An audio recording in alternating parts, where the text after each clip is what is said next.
बुलढाणा जिल्हा केंद्रीय बँकेच्या निवडणुकीची रणधुमाळी आता चांगलीच रंगात आली.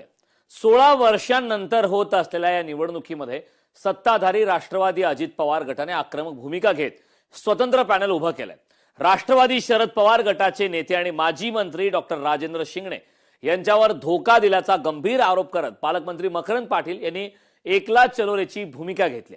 जिल्हा बँकेवरील प्रस्थापित नेतृत्वाला धक्का देण्यासाठी पालकमंत्री पाटील यांनी जिल्हाभरात दौरे आणि बैठका सुरू केल्या. त्याचाच एक भाग म्हणून मासारूळ येथे मोठं शक्ती प्रदर्शन करण्यात आलंय.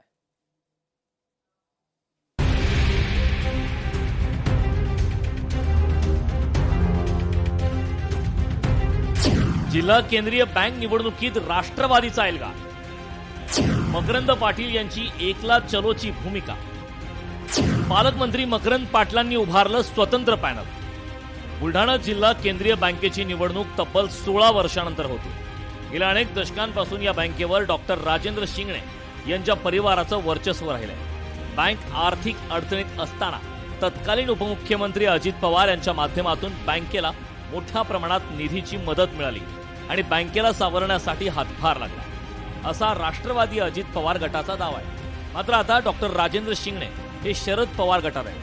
बँकेची निवडणूक बिनविरोध करण्याच्या चर्चांना सुरुवात असतानाच अजित पवार गटाच्या नेत्यांना डावलण्याचा प्रयत्न झाल्याचा आरोप पालकमंत्री मकरंद पाटील यांनी केला. याच आरोपांच्या पार्श्वभूमीवर अजित पवार गटाने स्वतंत्र पॅनल उभं करत निवडणुकीत थेट आव्हान दिलं. आम्ही शिंगणे साहेबांशी बोललो होतो, मी स्वतः बोललो होतो, वहिनी सुनेत्रा वहिनी बोलल्या होत्या आणि सहकार मंत्री सुद्धा त्यांच्याशी बोलले होते आणि त्यांनी सांगितलं होतं की बाबा तुमची लोक आम्ही यामध्ये सहभागी करून घेतो, परंतु दुर्दैवाने त्यांनी तसं केलं नाही. तुमचे सहकार मंत्री असतानाही असा योग का आला ते आता त्यांना विचारावं लागेल. बिनविरोध होण्याची शक्यता असलेली जिल्हा बँकेची निवडणूक आता चुरशीची होणार असल्याचं स्पष्ट झालंय. पालकमंत्री मकरंद पाटील यांच्या नेतृत्वाखाली राष्ट्रवादी अजित पवार गटाने स्वतंत्र पॅनल मैदानात उतरवलं आहे. मासारूळ येथे जिल्हा उपाध्यक्ष मनोज दांडगे यांच्या नेतृत्वाखाली मोठी सभा घेण्यात आली. या सभेला पालकमंत्री मकरंद पाटील यांची उपस्थिती होती. यावेळी मनोज दांडगे यांच्यासह पॅनलमधील इतर उमेदवारांचीही घोषणा करण्यात आली. त्यामुळे जिल्हा बँकेच्या निवडणुकीत आता थेट राजकीय सामना रंगण्याची चिन्ह आहे. सुरेत्राताईने या नेत्यांना सांगितलं की आमच्या पक्षाला त्यामध्ये प्रतिनिधित्व मिळालं पाहिजे, त्यामध्ये आम्हाला सामील करून घेतलं गेलं पाहिजे, परंतु धोकेबाज लोकांनी तिथेही आम्हाला धोका दिला आणि आज आमच्यावर जी निवडणूक मनी घाली नसताना ती निवडणूक लढवण्याची वेळ आमच्यावर आलेली आहे. परंतु खात्रीला सांगतो, या जिल्ह्यामधला कोपरा फिरून मला अपयश आजपर्यंत माहीत नाही. मी यशाचा शिलेदार आहे. या बँकेच्या निवडणुकीमध्ये सुद्धा आपल्या सर्वांच्या आशीर्वादाने त्या ठिकाणी संचालक निवडून येईल.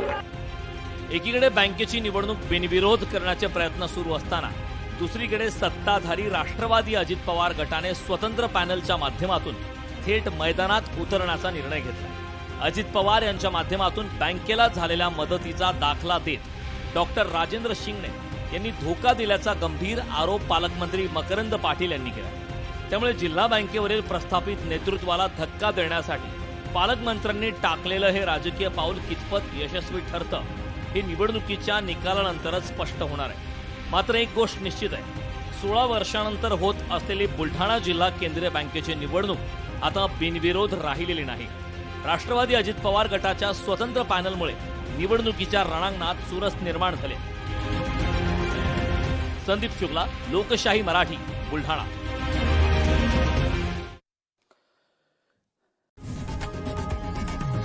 लोकशाही मराठी ऐका, पहा, जागरूक रहा.